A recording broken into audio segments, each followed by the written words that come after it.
If you are not starting your business, if you are not launching your YouTube channel or TikTok channel, if you are not launching yourself into something just because you believe that space is already taken, well, today you might discover that actually you can benefit from not being the first mover.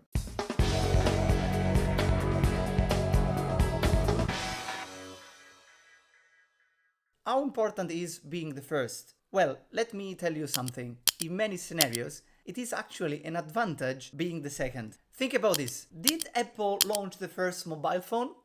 Nope. Motorola did it in 1983. Did Google invent online search engines? No.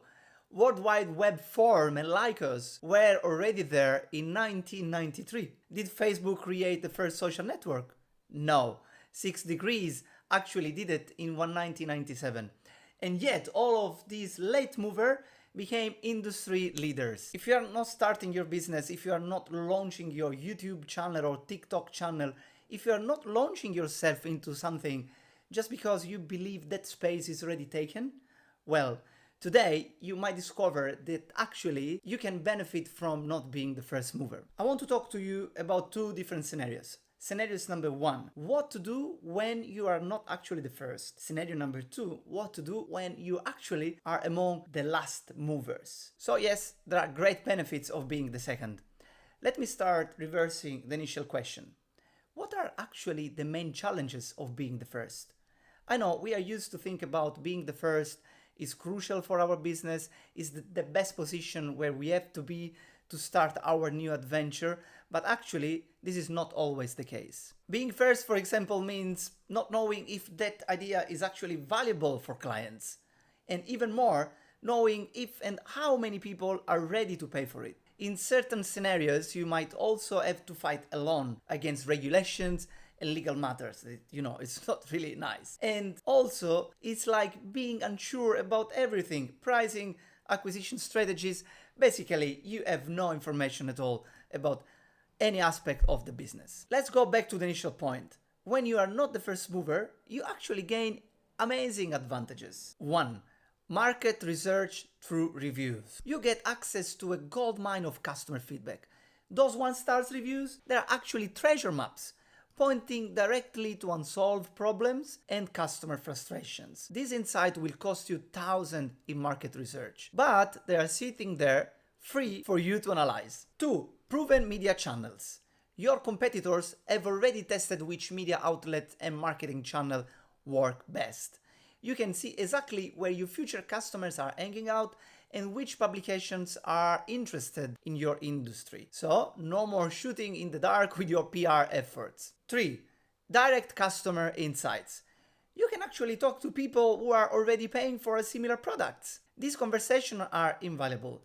They will tell you exactly what they like, what they don't like, what is working for them, what doesn't.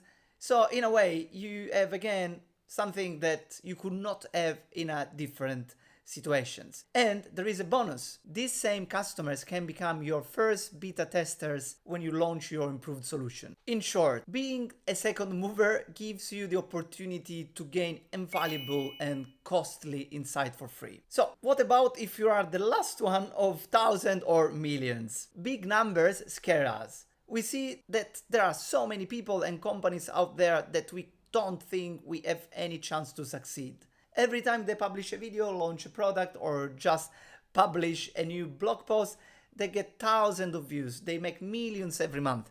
How can you compete with these? Many will tell you, think big and start small. But honestly, this is not going to help you right now. The reality is that most probably you will never get those numbers. I'm sorry to tell you the truth. And this is perfectly fine, by the way. The main point here is different. Instead of asking yourself the wrong question, ask yourself this specific one. Do you have any unique story to tell people? Or, even better, will people have a story to tell about you? If you believe that people will not have any story to tell about your product, well, my friend, you just saved lots of money deciding that your next business will be something else, or that you first have to rework your idea. A great example that I love to bring when we discuss this topic is the story of wood. In a market led by Amazon and eBay in 2004, a website called Voot.com was launched. That was an e-commerce with a unique story that people started telling online. Every day, a new deal. Every day, just one single product at the best price possible. Limited quantities and a very cool and ironic character. Imagine that they had a band that every day was creating a song for the product that was up on the website. And you could listen to it to an MP3 player on the product page. Anyway, all those things together allowed Voot to win among those giants. And do you want to know the end of the story? Amazon bought them for more than $100 million. Voila. So, once again, the advantages of not being the first are actually massive. Please, don't be afraid to launch your idea. Don't stop yourself just because you are not the first mover. Instead, ask yourself if people will have a story to tell about what you are doing. If the answer is yes, go ahead. Otherwise, move on.